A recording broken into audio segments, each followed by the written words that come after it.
But let's talk about Terrence Crawford, Canelo Alvarez. This is high-speed chess. That's what you're watching. Yesterday, Saturday, the day of the fight, I posted a video with my betting slip. I won a decent amount of money. I'll put that up on the screen right here. But I won a decent amount of money. But I told you guys the exact scorecard. So I'm going to let Past Jig take it over. It was a good fight. It was moments in the fight where I'm like, I wanted Canelo to be more active. I wanted him to pick up the pace. I wanted him to do more. You know, I thought maybe he could have hurt Crawford there or increased the output. But at the end of the day, Canelo didn't want it. How sure am I? Because I could be talking out my rear end. I placed a bet on Canelo, or I placed a bet on Terrence Crawford. I went to the future. I came back, and now I'm here to bless you guys with the spoiler. This isn't a prediction, a spoiler in my official pick on the screen right here. I can't see it, but it's like $12,500 for like a $30-something thousand payout, right? I had to get my bank's approval. I had to get my girl's approval. I had to get everything checked. I've been trying to do this all week to get everything cleared to place this bet. And I finally, last night I took some time to go to the future and see the headlines for the next day. I rewatched it on Netflix, and now I've just arrived back. I'm still a bit tired from the time travel lag and all that stuff, but in the story, to make a long story short, Terrence Crawford didn't win the bout. He did win. All right. A lot of people thought, obviously there's going to be the Canelo fans who thought it was a 6-6, 7-5 Canelo. It was an 8-4 Crawford. It was an 8-4, 9-3 Crawford where he was in control for majority of the fight, where he was, really much able to evade most of Canelo's punches. When he was hit, he took the shots decently well. Not a lot of scares in the fight.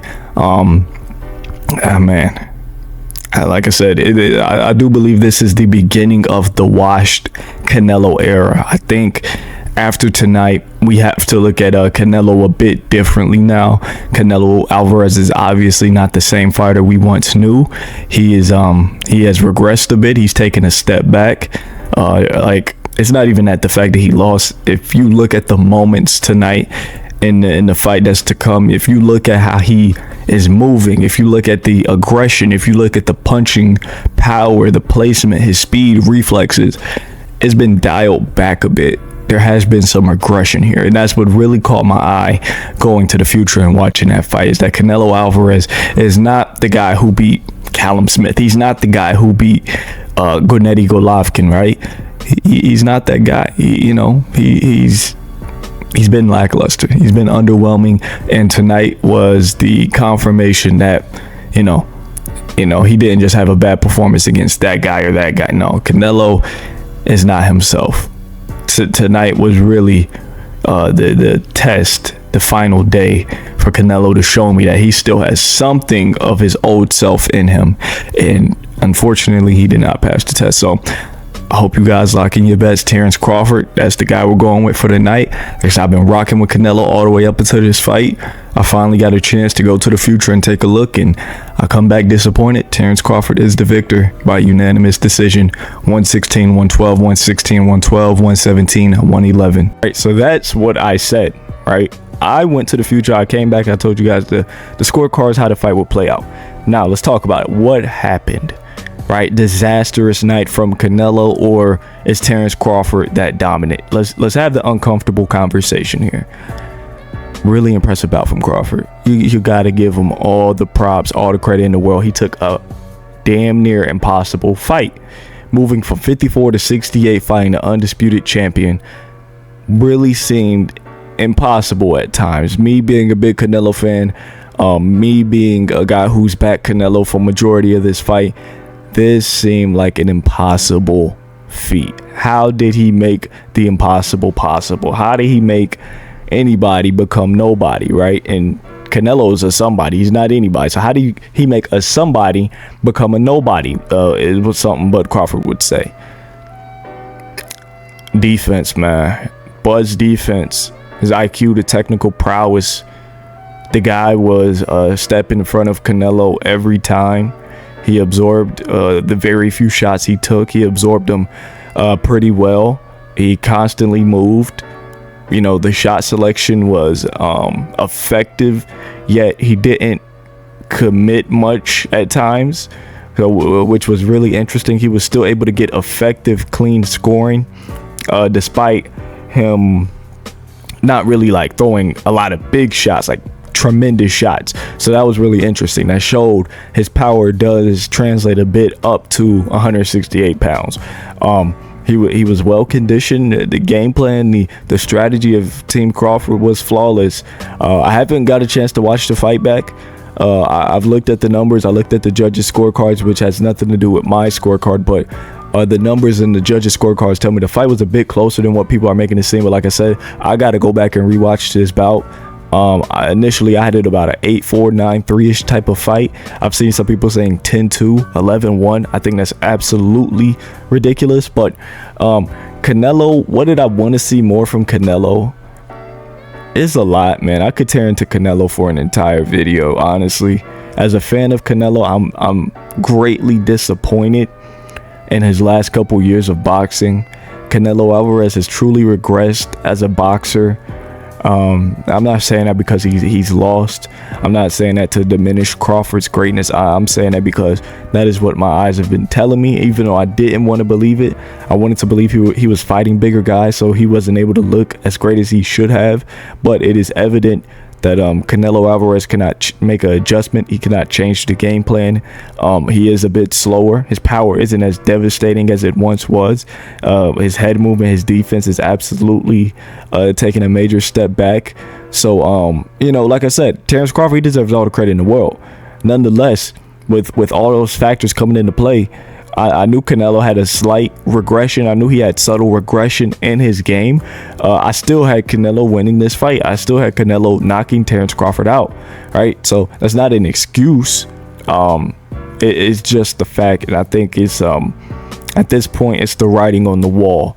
I wanted to kind of be in doubt. I wanted to be in disbelief that Canelo was not the same person, but like I said, it's the writing on the wall now. I can't stress it enough. It does not take away from Terence Crawford what he's done and who he is as a boxer. It cannot take that away from him. Let's talk pound for pound. Currently, the current pound for pound, you have Canelo Alvarez at number 8. You have Terence Crawford at number 3, I believe. So Crawford obviously jumps to 1 on the Ring magazine, and obviously Canelo gets kicked off, I would assume. Yeah, he's going to get kicked off. Where would I have him? I would definitely have Bud Crawford at 1, right? I think he jumps in a way in Usyk at this point. Canelo, I would have had at either 5 or 6, and I would have dropped him down to number 10. I wouldn't be mad if you pushed him just right outside the 10 to maybe 11, but I would have him right about 10, right? I don't think Canelo should be, immediately kicked off the pound for pound. I think, like I said, that's what the Ring magazine is going to do, but I still believe he's number 10 until, proven otherwise, until he's stepping in there with a fighter who quite isn't pound for pound, or isn't quite pound for pound, and is struggling, is going split decision and just getting touched up. And this is Terence Crawford, right? I don't think this is a testament to how bad Canelo is or how much Canelo's regressed. I think this is a testament to how great Terence Crawford is, correct? So that's why I believe Crawford moves to number 1, right? And I think Canelo drops to number 10. If you just take Canelo out the pound for pound entirely, it makes it seem like he didn't deserve to be there in the first place, which I don't believe the case, correct?